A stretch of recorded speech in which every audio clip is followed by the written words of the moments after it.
میں طاہر القادری صاحب سے مل کر آیا تو فیصل آباد میں نکلا ایک کلینک سے، تو 3-4 نوجوان میرے پاس آ گئے کہ آپ طاہر القادری صاحب سے ملے۔ میں نے کہا کیوں ملے؟ بڑے عالم ہیں اس لیے ملا ہوں۔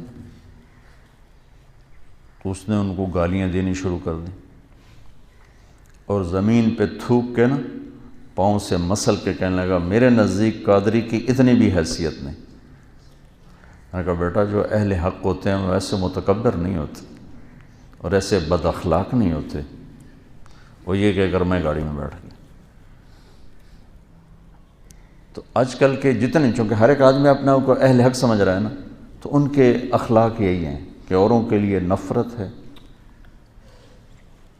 اور تم بھی ایسے کرو تو پھر کیا فرق ہو گیا؟ مفتی محمد امین صاحب رحمۃ اللہ علیہ فیصل آباد کے بہت بڑے بریلوی حضرات کے مفتی تھے، ان کا انتقال ہوا تو میں تعزیت کے لیے گیا، ٹائم لیا، تعزیت کے لیے گیا جہاں وہ رہتے تھے، جہاں ان کی تدفین مسجد کے ساتھ ہی انہوں نے تدفین کی۔ انہوں نے مجھے ملنے سے انکار کر دیا، ملے ہی نہیں، باہر ہی نہیں نکلے۔ میں بیٹھا رہا کو 15-20 منٹ، پھر ان کے بیٹے نے کہا جی حضرت کی طبیعت بہت خراب ہے تو وہ نہیں مل سکتے۔ طبیعت خراب نہیں تھی، نفرت تھی، نہیں ملے۔ تو ہم بھی ایسی ہی نفرت پال لیں اور کہتے ہو آپ ہم انبیاء کے وارث ہیں، کس چیز کے وارث؟ لعلک باخع نفسک الا یکونوا مؤمنین۔ یہ جو اللہ کہہ رہا ہے کہ میرے نبی اتنا غم نہ کر کے آپ خود ہلاک ہو جائیں، کس کا غم کھا رہے تھے؟ جو آپ کو پتھر مار رہے تھے، جو آپ کو گالیاں دے رہے تھے، جو آپ کو ساحر کہہ رہے تھے، کذاب کہہ رہے تھے، مجنون کہہ رہے تھے، کیا کچھ کہہ رہے تھے؟ اور کیا کچھ کہہ رہے تھے کہ اللہ نے کہا وَلَقَدْ نَعْلَمُ أَنَّكَ يَضِيقُ صَدْرُكَ بِمَا يَقُولُونَ۔ یہ جو قول ہوتا ہے نا، یہ ایسا خنجر ہوتا ہے کہ چیر کے رکھ دیتے، اس کا مرہم بھی کوئی نہیں۔ تلوار کی زخم کا تو مرہم ہے، اس کا تو مرہم بھی کوئی نہیں۔ اس لیے اللہ کہہ رہا ہے کہ مجھے پتہ ہے آپ کا سینہ تنگ پڑ جاتا ہے لوگوں کی باتیں سن کے۔ تو بچوں، اللہ تعالیٰ مجھے بھی آپ کو نبوت والے اخلاق دے۔ جتنا کوئی دین سے دور ہو اتنا اس سے پیار کرنا چاہیے، ہمدردی کرنی چاہیے کہ اللہ کرے یہ راہ راست پہ آ جائے۔ یہ کیا طریقہ ہے؟ نفرت کرنا، بغض رکھنا، یہ کون سا طریقہ؟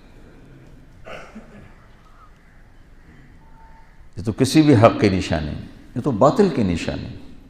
کہتے ہیں ہاں جی یہ بغض للہ ہے۔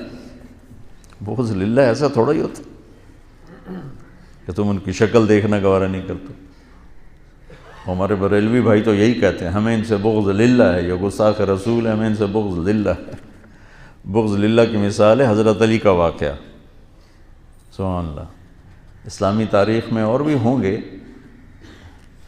لیکن کیا نادر المثال واقعہ ہے اور کیا خوبصورت کہ یہودی کو خیبر کی جنگ میں گرایا، قتل کرنے لگے، اس نے منہ پہ تھوک دیا تو چھوڑ کے پیچھے ہٹ گیا۔ واہ، امام المتقین۔ کنز العمال کی روایت آپ نے اس کا نادی لی امام المتقین، امام المتقین کو بلا کے لاؤ۔ ان کا جی کون؟ کہا علی، علی کو بلا کے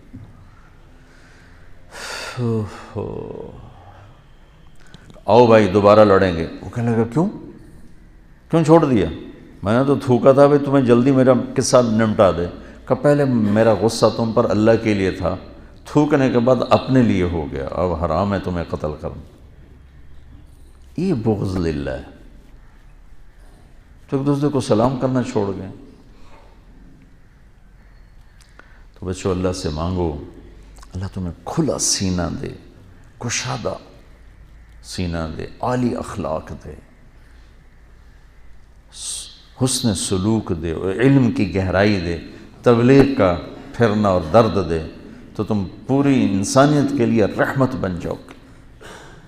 کڑکتی دھوپ میں سایہ ہو کے، جھلساتی گرم ہواؤں میں تم بادل ہو کے،